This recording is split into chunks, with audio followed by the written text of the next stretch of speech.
Go ahead.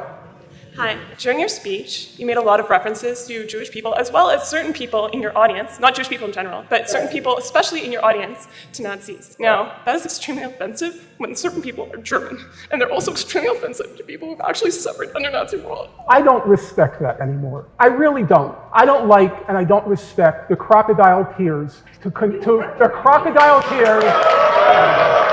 No. I'm sorry, folks. Allow me to finish, and allow me to finish. Listen, sir, allow me to finish. Sir, I don't like to play before an audience the Holocaust card. But since now I feel compelled to. My late father was in Auschwitz. My late mother, please shut up. My late father was in Auschwitz. My late mother was in Majdanek concentration camp. Every single member of my family on my father's side. The Jews did not take arms against the Germans. My late father was in Auschwitz concentration camp. My late mother was in Majdanek concentration camp. Every single member of my family on both sides was exterminated. Both of my parents were in the Warsaw Ghetto Uprising. And it's precisely and exactly because of the lessons my parents taught me and my two siblings that I will not be silent when Israel commits its crimes against the Palestinians. And I consider nothing more despicable than to use their suffering and their martyrdom to try to justify the torture, the brutalization, the demolition of homes that Israel daily commits against the Palestinians. So I refuse any longer to be intimidated or browbeaten by the tears. If you had any heart in you, you would be crying for the Palestinians, not for what's been done.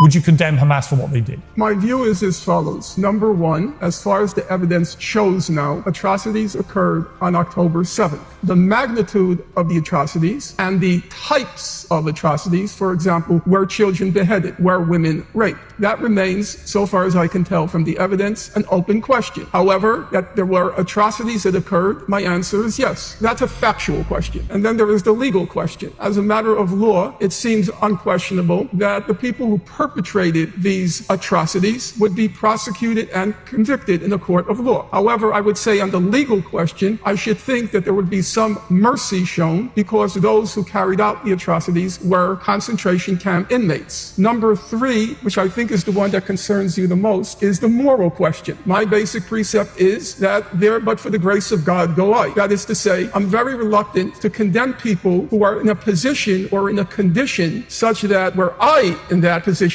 or condition, I'm not sure what I would do. Now, the 1,500 young men who burst the gates of Gaza, they were born into a concentration camp. They lived for 2 decades in a concentration camp. They had no past, they had no present, they had no future, they had no jobs. Half of them, according to humanitarian organizations, suffered from what's called severe food insecurity. And then on top of that, as I'm sure you know, Piers, because you keep up with the news, periodically Israel goes into Gaza and it mows the lawn. And you know what mows the lawn means. It means a high-tech massacre in Gaza. In 2008-9, Operation Cast Lead. 2012, Operation Pillar of Defense. 2014, Operation Protective Edge. And in each of these high-tech massacres visited on the people of Gaza, in some cases hundreds, in some cases thousands of Palestinians are killed. You ask me why I won't condemn them. Because those young men were born into a concentration camp. They were born into among the most dense populated places on God's earth. Half of the population of Gaza is children. 70% are refugees who were expelled from Israel in 1948 and their descendants. 70% of Gaza's youth have no jobs, no future, no nothing. Okay. And the people Professor of Finkelstein. Gaza have the right to hate the people who destroy their lives.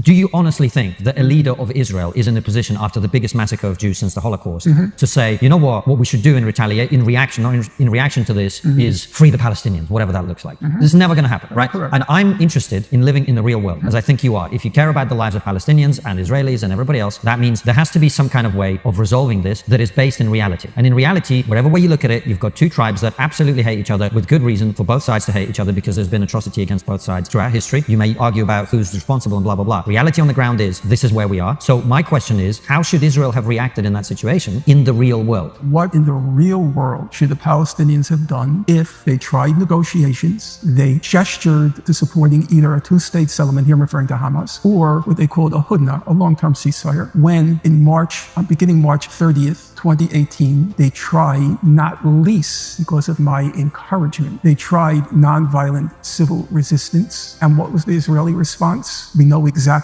There's a 250-page, single-spaced UN report describing the response. Israel took its best snipers, lined them up along the perimeter fence, and while there was this festive, to describe, to use the word of the UN report, atmosphere among the Palestinians, there was music, there was dancing, there was song. The snipers, I'm quoting the report, intentionally targeted children, medics, journalists, disabled people. They described double amputees 300 meters from the perimeter fence that Israel shot. When they didn't kill them, they targeted them from the kneecap down to inflict, to use the technical term, life-changing injuries, which for the layperson translates as paralyze them. One Israeli sniper boasted to Haaretz newspaper, Israel's most serious newspaper, he shot 42 kneecaps in one day, 42 children and adults paralyzed for life. And so when all the options of diplomacy, nonviolent civil resistance, when they've been exhausted, what were they supposed to do?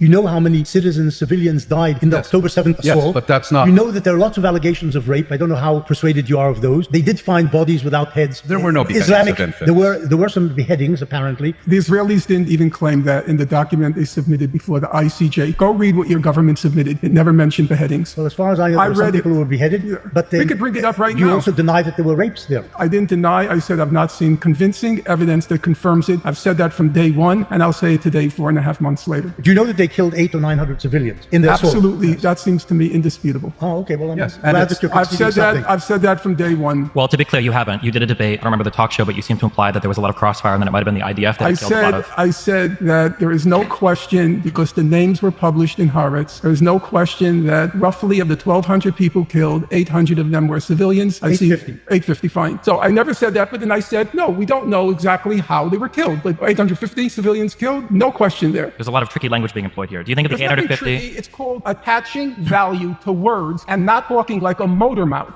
The United Nations Conference on Trade and Development, the World Bank, the International Monetary Fund, 1,000 humanitarian and economic organizations have all reached the same conclusion. It's very simple. The main cause of the disaster in Gaza is Israel's illegal blockade of that parcel of land. Full stop. That's wrong. That's wrong. That's wrong. That's false. Who's wrong? Who's wrong? That is That's wrong. false. The World Bank is wrong. The International Monetary Fund is wrong. They're all wrong. Yes. Are they all anti-Semitic? Is that what's going on? I didn't say that. They're wrong. I happen to know So more why about are they the all law wrong? than any of them. Because the blockade was completely lawful. It was designed to prevent the importation and then the use of rockets against Israel. It's perfectly lawful for a country to engage in a blockade. That is, you're not, let me finish. You can't have a double, look, Israel is exposed to a double standard, but we're not letting you impose a double standard on me. No, I'm going to finish my statement and you're not going to interrupt me. So understand me. The military occupation was lawful. The blockade was lawful. Every country has the right to defend itself from rockets, from terror tunnels, from people coming over the border, murdering and kidnapping people. Those are all lawful. I'm telling you that as an expert in international law and the law of war. If you want to dispute me, get an expert who knows something about international law. Not a polemicist like you. Professor Dershowitz, just as a matter of fact, I teach the laws of war. I've been teaching it for the last 5 years. To my understanding, you're biased. Professor Dershowitz, let's agree. I'm completely ignorant. Let's take that as a point of departure. How does it come to be that every humanitarian and political body in the world has declared that the blockade of Gaza constitutes collective punishment and therefore is a violation, a breach of international law, a war crime under international law? How did that come to pass? They're wrong. How is it that First of all, you're wrong. They're all wrong. No, you're not. You're not right. You're not right. No. You're wrong. You're wrong in describing. You're wrong in describing every group. There are many groups. Professor Dershowitz, name me one international legal body or human rights organization. Name me one. I'll take the pause. Name me one that says the blockade of Gaza is not collective punishment. Name me one. The Lawfare Project in the United States. The Lawfare Project. I said, name me me one international legal or political body. It is. One. It is. Everybody's listening now. Piers Morgan has a very large audience. Name me one international or legal or political body that says the blockade of Gaza is legal. Name me one. It is legal, and every organization that I have been associated with, the Lawfare Project, the project run by a woman named Leitner, and International Project, have all concluded that the blockade is legal. Also, the Israeli Supreme. Professor Morris, yes, you just said I would condemn anytime Israel deliberately attacks civilians. Yes. Okay. The problem, Professor Morris, is over and over again you claim, in the face of overwhelming evidence, that they didn't attack civilians. That's not true. I've said Really? Israel has attacked civilians. Professor In Morris. Kibya, Israel attacked civilians. Professor And I've written Morris. extensively about it. I know that. In Kafr Qasim, they killed civilians. And I've written now that. let's. So you're just eliminating, you're selecting. As Stephen says, you cherry pick. If I were you cherry pick. Let's fast forward when you were an adult. What did you say about the 1982 Lebanon War? What did I say? You don't remember? Okay. Allow me.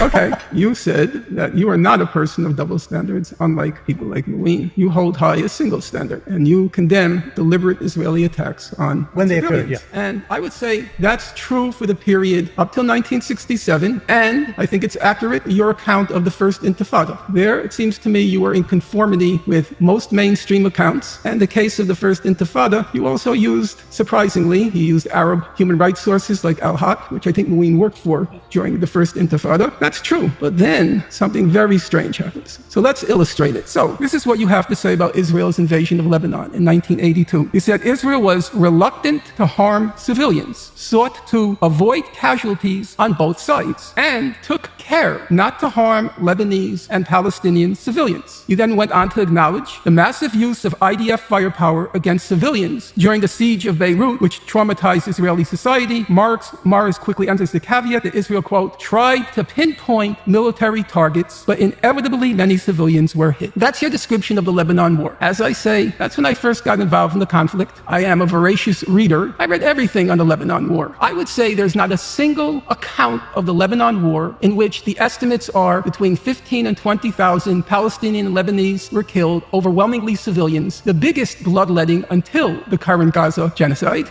Biggest bloodletting. I would say I can't think of a single mainstream account that remotely approximates what you just said. So, leaving aside, I can name the books, voluminous, huge volumes. I'll just take one example. Now, you will remember, because I think you served in Lebanon in 82, am I correct on that? Yeah. So you will remember that Dov Yarmia kept a war diary. So, with your permission, allow me to describe what he wrote during his diary. So, he writes, the war machine of the IDF is galloping and trampling over the conquered territory, demonstrating a total insensitivity to the fate of the Arabs who are found in its path. A PLO-run hospital suffered a direct hit. Thousands of refugees are returning to the city. When they arrive at their homes, many of which have been destroyed or damaged, you hear their cries of pain and their howls over the deaths of their loved ones. The air is permeated with the smell of corpses. Destruction and death are continuing. Does that sound like your description of the Lebanon War?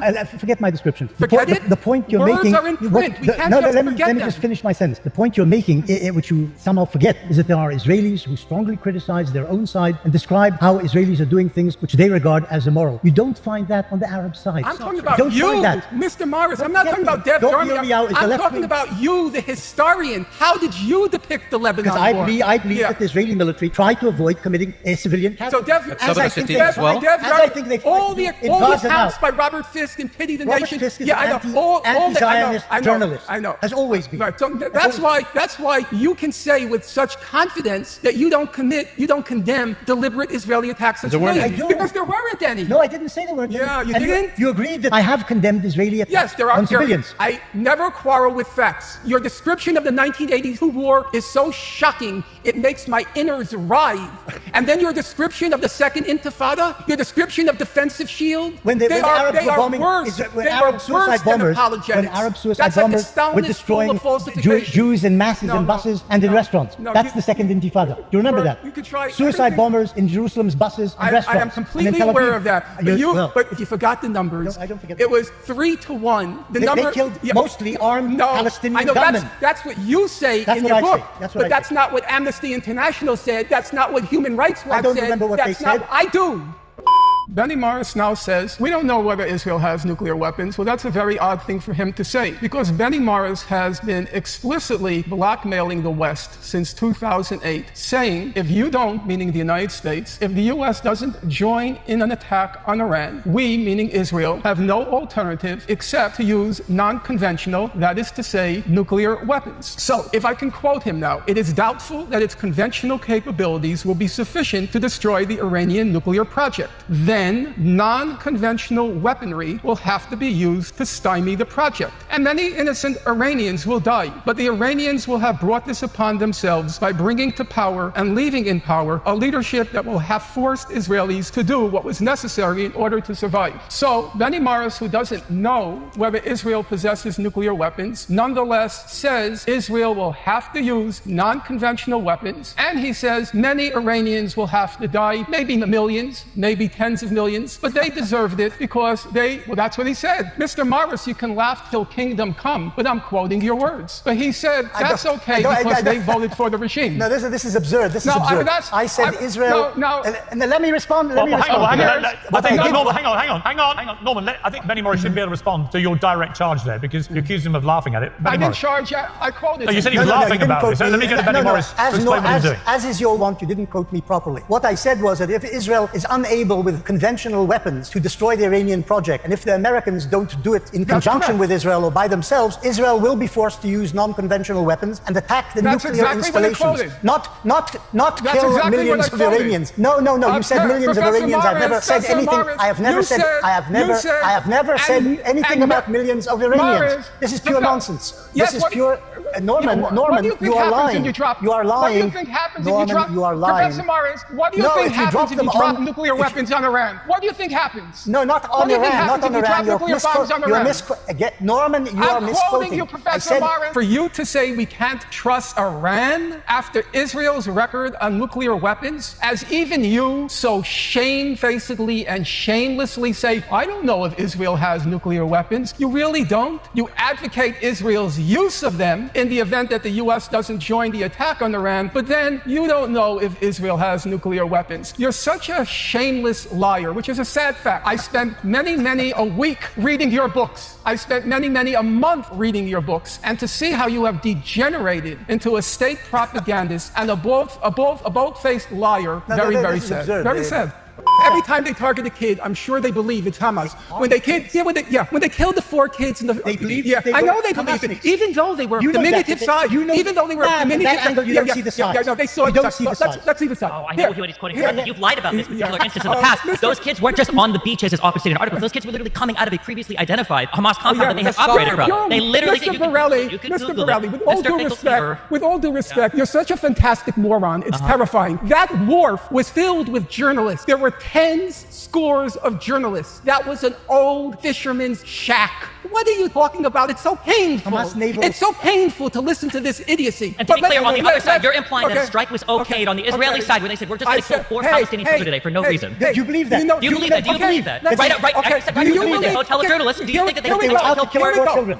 Here we go. I will never answer that. I will answer the question. Pilots were out I will even answer and it was because that was a strike. That was a drone strike. So it was a proof all the way up the chain that we're going to kill children today. We're going to kill Palestinian children. You want me to answer, or do you want your motor mouth to go? Okay, answer. In 2018, there was the Great March of Return in Gaza. By all reckonings of human rights organizations and journalists who were there, it was overwhelmingly nonviolent. It was organized by the Hamas. Whoever organized it. It's organized by Satan. Let's start Satan, by Hamas. Okay, by Satan. Yeah. I agree. Let's go for the big one. The big Megillah. It's Satan. Okay? Overwhelmingly nonviolent. Resembled at the beginning the first Intifada. Represented the first. Okay, not bombs. But they tried to make holes in the fence. Okay, obviously. Let's continue. So. But I'm not sure Israel behaved morally in that respect. Okay. No. Wait. I'm willing to grant you. Please. Allow me to. You don't have to pursue this. Allow me to finish. I don't know anything about this. I'd like to. Okay. As you know, along the Gaza perimeter, there was Israel's best trained snipers, correct? I don't know best trained. They were snipers. Fine. Snipers. Okay. All right? Because, hey, laugh. It's hilarious. The story's so funny. You're lying about it. The Great March of Return had aspects of violence to it. According, even the UN says it themselves. But you only select what the UN says that you like. See, the problem, Mr. Morelli, is you don't know the English language. I can read from the UN website itself. In regards to the Great March of Return, they said, while the vast majority of protesters acted in a peaceful manner, during most protests, dozens have approached the fence, attempting to damage it, burning fires, throwing stones, and Molotov cocktails towards Israeli Israeli forces applying incendiary kites and balloons into Israeli territory. The latter resulted in extensive damage to agricultural land and nature reserves inside Israel and risked the lives of Israeli civilians. Some incidents of shooting and throwing of explosives also talk fast.